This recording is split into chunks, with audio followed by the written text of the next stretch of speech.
LeBron James doesn't have a problem with ring culture. He has a problem with more rings culture because LeBron has curated his career around ring culture. Because if he didn't, LeBron James never goes to South Beach. He went to South Beach because he understood that as individually dominant as he was nothing without those rings.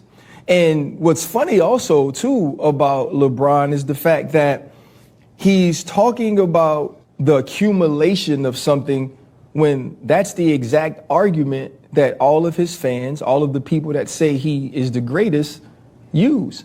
His accumulation of points over a certain amount of time, accumulation of assists, accumulation of rebounds.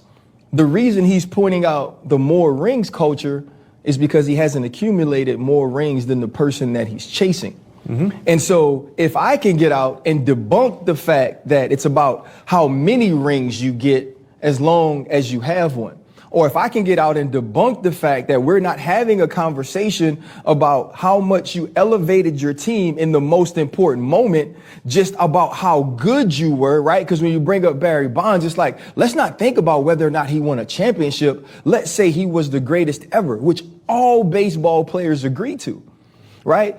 Like he brought up Dan Marino. Yeah, we know Dan Marino could spin it, but Dan Marino never lifted his team to a championship. So we speak about him differently than we talk about Tom Brady.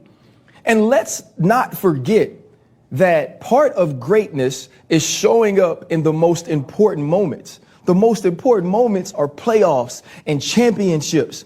And that is the reason that you get to be, whether it's in the top 5 or a top 3 or a top 2, or you get to be the GOAT, is because in the most important moment, as individually great as you were that great or better when it counted most.